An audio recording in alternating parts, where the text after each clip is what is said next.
TNAters, I'm the IMO Critic, and it is time for me to review something that isn't new, it's a collection of things that are in the past.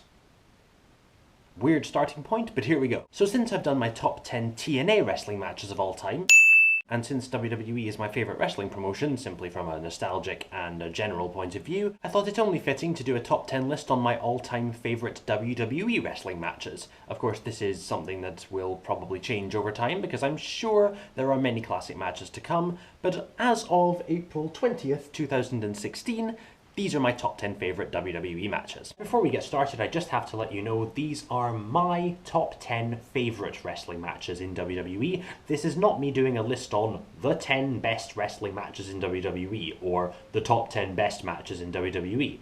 These are my personal favourites for personal reasons. Here we go! So like my TNA top 10 wrestling matches, I have 10 honourable mentions that I'm going to get out the way right now. Bret Hart vs Owen Hart, WrestleMania 10. TLC 2, WrestleMania 17. The Rock vs Stone Cold Steve Austin, WrestleMania 17. Randy Orton vs Mick Foley, Backlash 2004. Randy Orton vs Chris Benoit, SummerSlam 2004. Kurt Angle vs Shawn Michaels, WrestleMania 21. Edge vs Mick Foley, WrestleMania 22. Daniel Bryan's double match performance, WrestleMania 30. Seth Rollins vs John Cena vs Brock Lesnar, Royal Rumble 2015. And this last honourable mention is two matches, but that doesn't matter because they're both awesome and they go together really nicely, and I couldn't decide between the two. Sasha Banks vs Bayley, NXT TakeOver Brooklyn 2015, and Sasha Banks vs Bayley in an Iron Man match, NXT TakeOver Respect 2015. Right, so those are my 10 honourable mentions, and now it's time for the Big 10.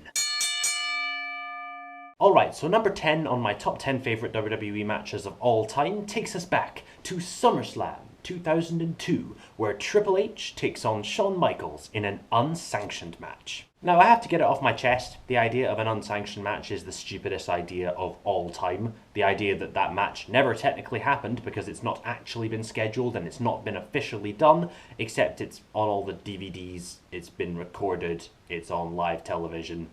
It's all really weird and I don't like it. Not to mention that they book a referee for the match. It's essentially a street fight. But after 4 years away from WWE, Shawn Michaels came back to do this very brief angle, or at least it was intended to be a very brief angle with Triple H, and Triple H turned on his friend after he came back because Triple H felt Shawn Michaels had gone away from the spotlight and Triple H had taken it, and Shawn Michaels did not deserve to come back and get any of the attention. And after that, there was a mystery about who attacked Shawn Michaels backstage, but of course it was Triple H, which led to this match at SummerSlam.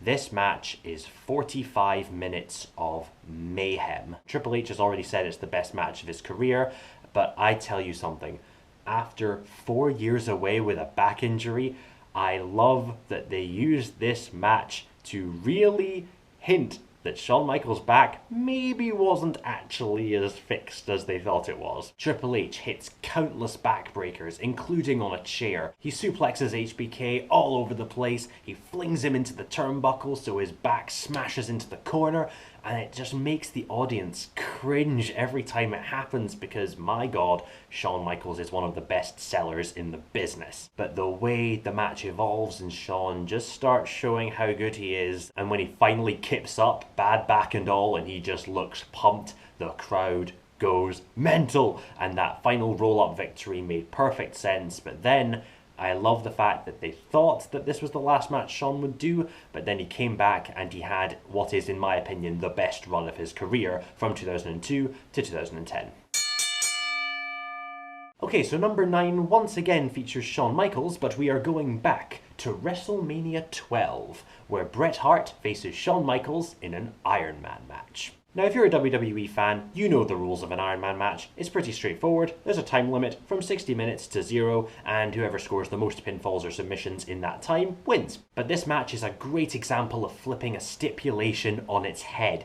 No one got any pinfalls at all for the entire 60 minutes. And this match is one of the smoothest wrestling matches you could ever watch. It's so well structured, but it's just pure technical wrestling. And if you're a fan of purist wrestling, mat wrestling, holds, pacing, storytelling, it's all there and it's brilliant. and the fact that they go into overtime before Shawn Michaels finally gets that victory, it's just this beautiful example of clinical wrestling. The only reason that it is not higher up on my list is because that's all it really is. It's clinical wrestling. There's not a huge amount else in it, but my god, it is an unforgettable example on just how good wrestling can be. Now, number 8 on my list takes us to NXT Unstoppable 2015, pitting Sasha Banks versus Becky Lynch for the NXT Women's Championship. And I imagine a few people are probably screaming or shaking their screens right now going, why the hell was Sasha Banks versus Bayley NXT TakeOver Brooklyn not on the list? And this match was. And I'll tell you why. This match reignited my faith in women's wrestling, and also it is the most clinical wrestling match I've ever seen two women have. A lot of other matches have great storytelling, like Sasha Banks versus Bayley, and a lot of matches have great technical wrestling, like Charlotte versus Natalya. But this match was the first NXT Women's Championship match I ever saw, and it stole the show on this pay-per-view. And it had great storytelling. Becky was the powerhouse, Sasha Banks was the attitude with the heel tactics, but it had so much time, and the number of technical reversals and counters for counters and submission holds, with a great finishing spot where Sasha Banks gets Becky into the back statement from the turnbuckle. It's such a good match. The reason this match is on my list and not the other ones is simply because this was the first NXT Women's Championship match I saw, and it reignited my faith in women's wrestling. So number 7 takes us to WrestleMania 28, a Hell in a Cell match between The Undertaker and Triple H, with Shawn Michaels, again, as special guest referee. Now this match, I have to say, before it happened, this match was always, unequivocally, my dream match. Undertaker, the #1 Hell in a Cell performer ever, versus Triple H, the #2 Hell in a Cell performer ever, in a Hell in a Cell match. That was my dream match from day one when I knew what a Hell in a Cell match was, and I got more familiar with the matches. And when they announced they were doing a rematch between Undertaker and Triple H at Mania 28, I was like, oh, cool, alright. And then when Triple H was saying, we're gonna go all the way, this is gonna be the end of an era, but we have to take it all the way. And then he says, Hell in a Cell, and I lost my shit. And the only reason this isn't my #1 match on this list is that while it is my dream match, it wasn't my dream situation. It was in the PG era, which was not my ideal situation for these two in a Hell in a Cell. But either way, the storytelling in this match, in my opinion, it's the best Hell in a Cell match ever. That is simply from a storytelling perspective. The way the camera angles are done and catching the facial expressions, the way the microphones pick up the dialogue where Undertaker's getting his ass handed to him by Triple H and you hear him going, do not stop it, Shawn. Do not stop it. It's just brutal stuff, and the number of chair shots Undertaker took to his back, you see it afterwards. It is still one of the more vicious and brutal Cell matches, even if it's not the bloodiest. This match had me hooked from start to finish, and that is why this has to be my favourite Cell match of all time. So number 6 on my list takes us to Elimination Chamber 2014, where a 6-man tag team dream match took place, pitting the Wyatt family versus The Shield. Now I know not a lot of people might have this on their top 10 matches, but my god, this is one of the most action-packed tag team matches in WWE history. And also this is a great example of WWE hearing the fans going, oh my god, we want this match, we want to see this. And they went, you know how these people are saying that they want to see this match? Maybe we should give them this match. Though this match should have happened at WrestleMania, I'm still grumpy about that. But either way, this was the WrestleMania quality 6-man tag team match that we would have got. And oh my god, it is awesome! The chemistry between the two teams is immediate. The chants from the audience going, this is awesome, before it's even started. It's just so good. And oh, the number of acrobatic moves, the well-placed tags, the fighting through the outside and into the crowd, and then that closing spot with Roman Reigns fighting the trio of Wyatts and almost getting it, but then the numbers game just catching up to them and having the Wyatts win right before their match with Cena. Yeah, we all know how that one turned out. It was a great example of everything in the match going right. The winner was right. The chemistry was right, the audience was right, and everything just worked so well. And seriously, this was the moment Seth Rollins kind of took everyone's breath away. The German suplex from the top rope where Luke Harper was going to flatten him, and Seth Rollins lands on his feet. It blew my mind then, and it still blows my mind. It's a great spot in the middle of a match that is just so well paced that I probably do have to say, in WWE, it is my favourite tag team match ever. So number 5 is actually the most recent addition to this list. If you're counting the date that this video was uploaded, this match only happened a couple of weeks ago. We're going back to NXT TakeOver Dallas 2016, where Sami Zayn took on the debuting Shinsuke Nakamura. This match was incredible. It is the stiffest fight on this list.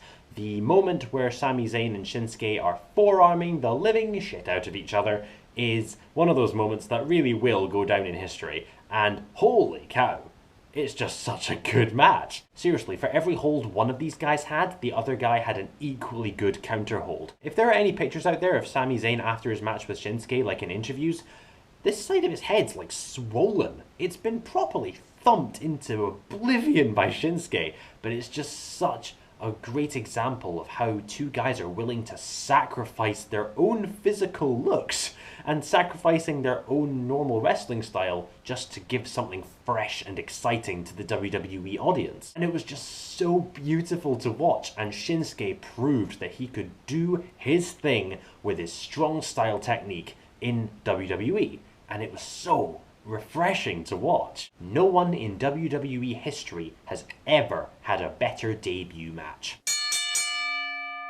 So number 4 on my list takes us back to No Way Out 2004, where Brock Lesnar defended the WWE Championship against Eddie Guerrero. This match is a great example of the David versus Goliath idea, because right from the start, Brock Lesnar is killing Eddie. Like, Eddie gets pretty much no offense in, Brock Lesnar has 100% of the offense, with suplexes, submissions, belly-to-bellies, clotheslines, whatever you can throw at Eddie, it was given. And Eddie's previous addiction to drugs was kind of the primary focus of this storyline, so the audience was really behind Eddie. Because here's this guy from El Paso, Texas, who succumbed to drugs, he finally got off them, and here he is fighting for the WWE Championship against a guy he should not be able to beat. The way that Eddie slowly, very slowly gets back in the game as he starts working on Brock Lesnar's knee is a great example of storytelling. It's one of my favorites. And also the classic moment where Brock Lesnar, after like half an hour of wrestling, just goes, "Die, Eddie! Just die!" It's just this beautiful moment of frustration from the champion. And yes, I know Goldberg interferes and they were setting up that great match from WrestleMania 20. And to be honest, it would have been better without Goldberg, but in the grand scheme of things, it worked for the story that they were trying to tell. And when Eddie finally hits the frog splash after the DDT on the belt, it just... the crowd erupts when Eddie wins the championship, and Michael Cole's commentary is the strongest it's ever been in this moment. And it's one of these fantastic, heartwarming moments that when you look back on the life of the now late great Eddie Guerrero, it stands up there as one of the best moments in wrestling. Right, so number 3 takes us to WrestleMania 25, where possibly the best showmanship wrestling match ever took place. And of course, I'm talking about Undertaker versus Shawn Michaels. I know, Shawn Michaels appears a lot on this list, but I promise this is the last one. I think everyone knew going into this match that this would probably be the one that stole the show at the 25th anniversary of WrestleMania. I don't think anyone was quite prepared for the level that those two were going to go. It is so good! The number of near falls, the number of fantastic counters, the number of sweet-chin musics, the number of tombstones is impressive, because seriously, no one in a very long time kicked out of the tombstone upon the first pin.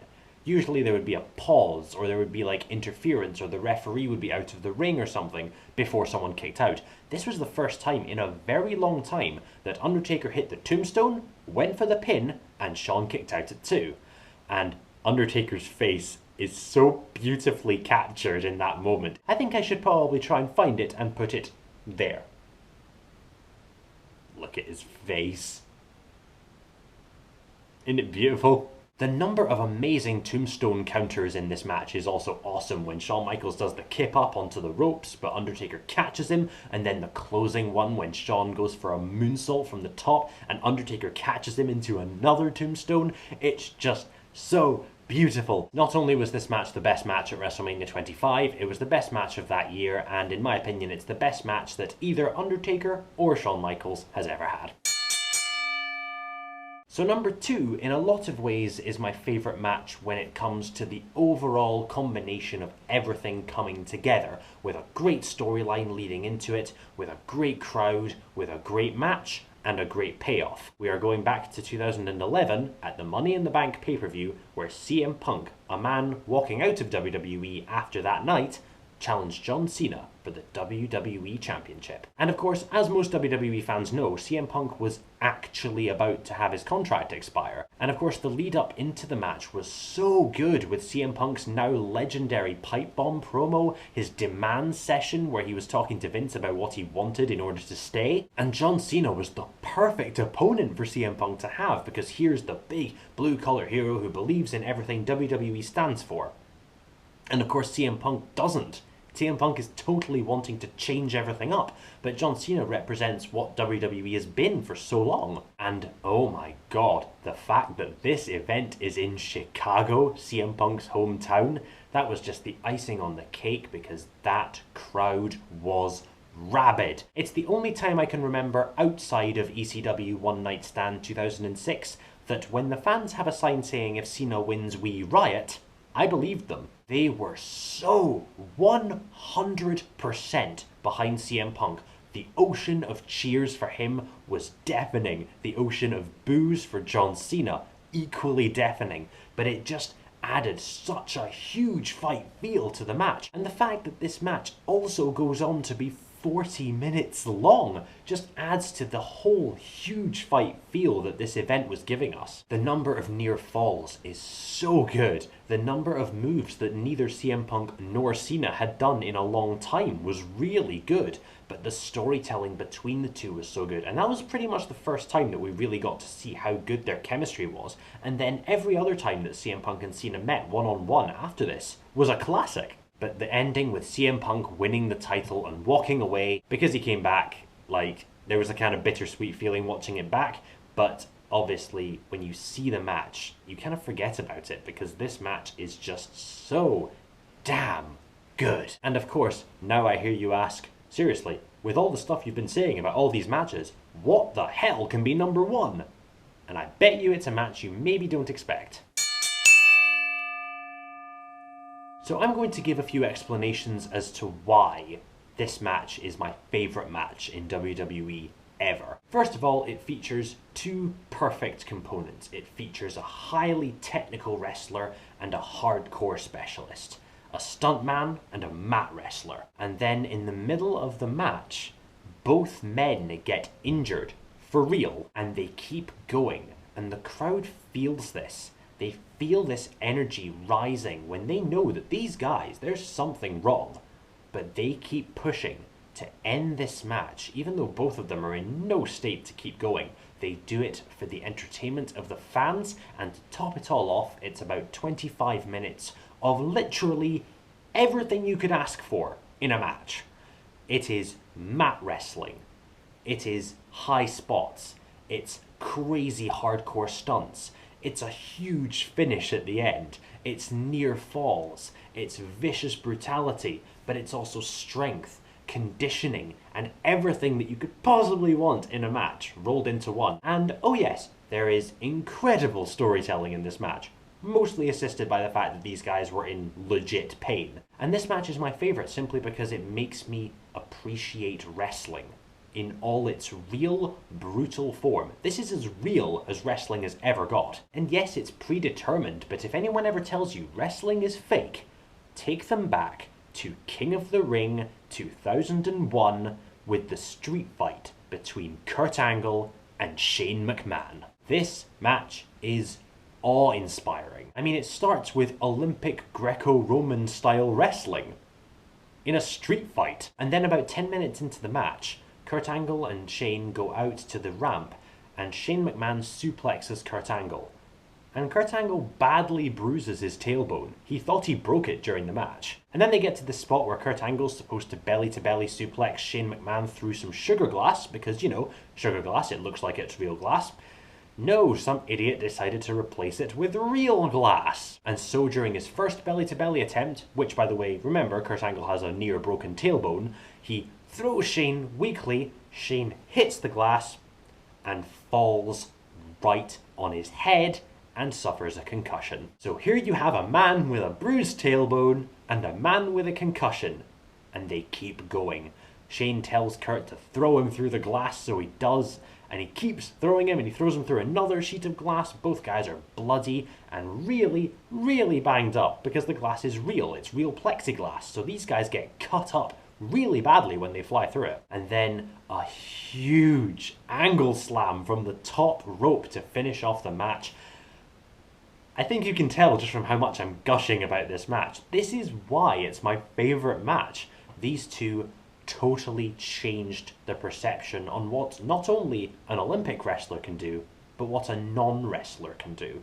Because Shane McMahon's not a wrestler, he's a stunt dude. But here he is, going toe-to-toe with an Olympic quality wrestler in a match where both guys just totally tore the house down.